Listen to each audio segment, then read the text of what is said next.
All right, hello everyone. Welcome to another Azul video.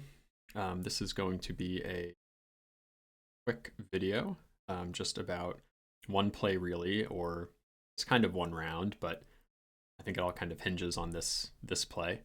And I know there are some folks who have sent me in some game reviews. Sorry, I haven't gotten to those yet. I will get to them eventually. But I've been meaning to do more of these short videos, and sometimes I forget to write down interesting plays or whatever. So I finally remembered one. So I wanted to make sure I did the video before I forgot. Um, so yeah, this is the start of round two. This is a game I played a couple days ago, a real-time game against a 590 opponent. And my round one was really strong. So, this is like, there's probably a lot of winning plays here, but yeah, I wanted to talk about some kind of new things that I'm implementing and thinking about that are working well for me, and credit to Zeus for some of the inspiration in this video, this play.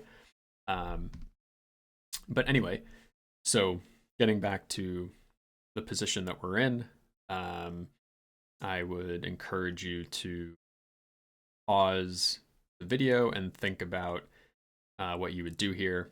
I know when I watch chess videos or whatever and they say to pause and think about what you would do, I never actually pause. I just wait to see what they do, but I do think it's worth like looking at this because there's a lot going on in this round. So there's a lot that you can consider and think about. So I do think it's worth pausing and just trying to kind of wrangle the situation. Additionally, like it's basically good practice for turn-based play. And I do think turn-based is a good way to improve your instincts for real time. So even if you're mostly a real-time player, being able to give thought to these situations will mean that you'll find plays more quickly in real time. So anyway, yeah, I'll give folks a second to pause and then I'll continue. Okay, so obviously our board is super clean and our opponent's is super messy, which is very nice for us, but also when your board is super clean, sometimes it's like a little bit harder to to choose a path because there aren't obvious rows that you need to finish. So I could see, people getting kind of being a little uncertain as to what to do here. So let's talk about some of the kind of goals for our board and for our opponent's board. Our opponent's goals are pretty obvious, right? Like they're just looking to fill out as much of these bottom rows as possible and secure something in their row one. They already filled out their row two with these blues, so their plan is pretty straightforward. Our plan is less straightforward, but there, I think, are some key things to pick up on. One is that our opponent cannot play yellow anywhere and cannot really play blue anywhere. Obviously, they can play it on row one, but all that to say, like, we basically have a free shot at row two yellow and row three blue, and we don't need to rush into it because our opponent can't really defend it. Obviously, like, the three yellows could get grouped up and we'd be overpaying, but there's not a lot of concern over some of our upper row adjacency, and the same goes for like getting a single red. Like that should be pretty easy, or maybe we don't get the single red, but maybe we get the two reds.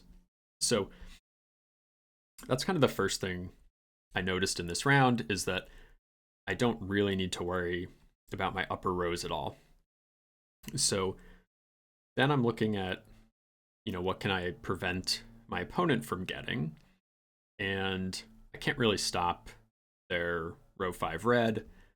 Um, and I can't stop um, one of white or black. I mean, I can probably stop black no matter what because there's only 3 remaining and they need 3. Um, I can't really stop white. They can force, if I take a white, they take a white, I take a white, they take a white, they can forcefully finish their row 3. Um, but I can certainly try to create situations where my opponent has to pick between trade-offs on these bottom 3 rows. And so getting into like more of the details of the play here, the thing that I've been thinking more about and that I think Zeus has instilled a bit in me is that you want good places to play colors, and that sounds kind of ridiculous, but like perhaps some of you decided that the play you would make here is to take these 2 reds for row 5, which feels like a supernatural play, right? It's just building towards the column that we already have 4 pieces of. But there's a couple things about taking 2 red that I don't like. One is that it groups the whites together, and our opponent gets their row 3 white with no trouble.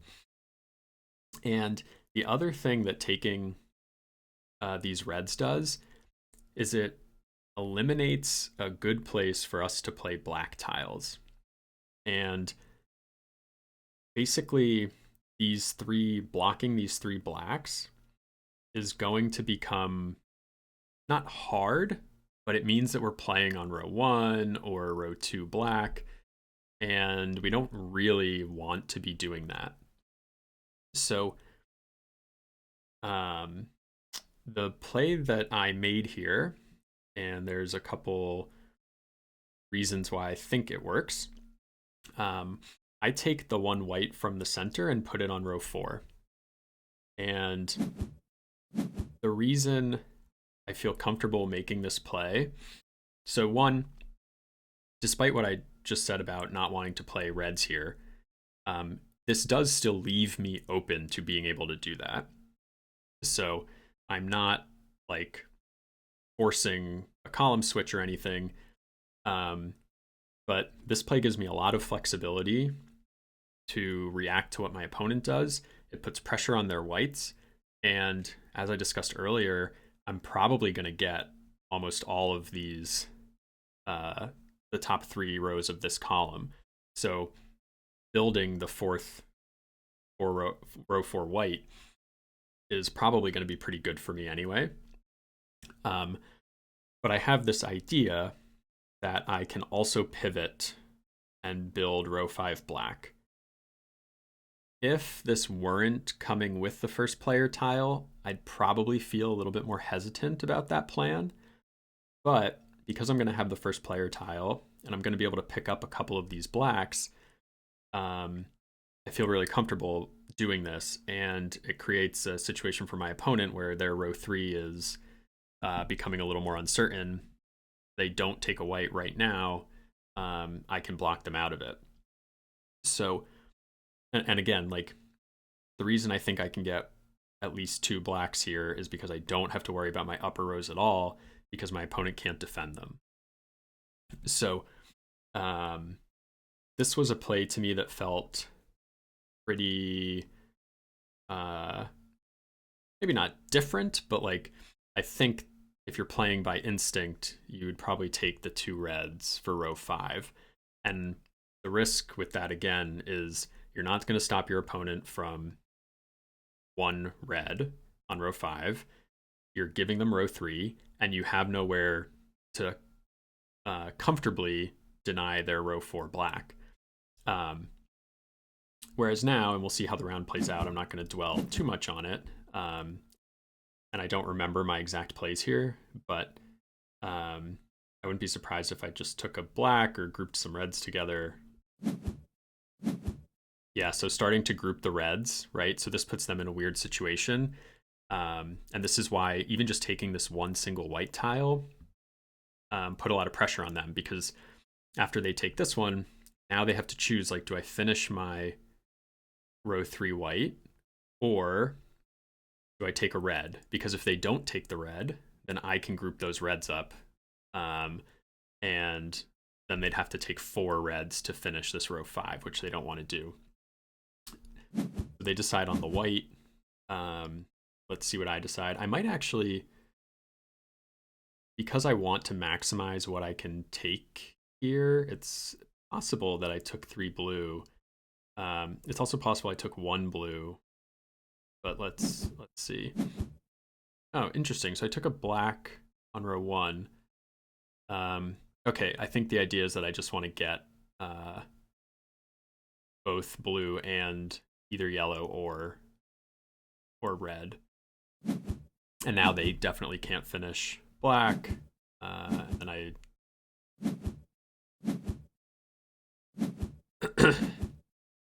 do that. So I did end up playing black on row 1, not on row 5. But again, like, I still have a lot of options coming into this next round. And my opponent is still stuck on black because they weren't able to prioritize it because of what we were able to do, putting pressure on the whites and the reds.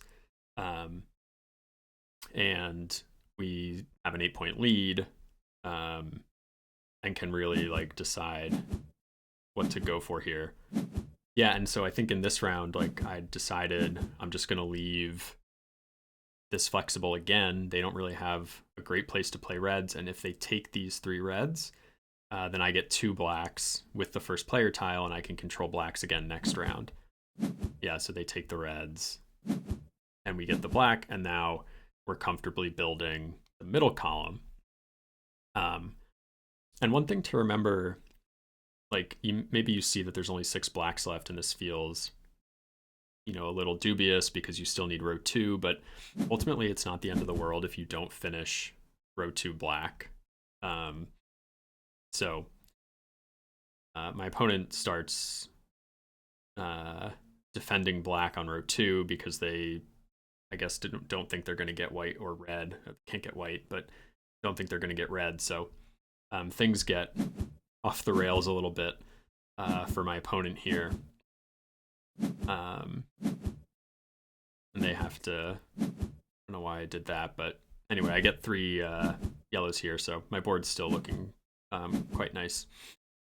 I think in these later rounds, I got a little sloppy because I felt like I was really ahead and probably didn't pay as much attention. But anyway, hope that the round 2 play was interesting. I went on to win this game by a healthy margin. You can see in this round, like, I'm going to snatch 2 blacks, and my opponent still isn't going to have finished their row 4 black. So yeah, hope this was a good one. Hope this was an interesting play. And I will see you next time.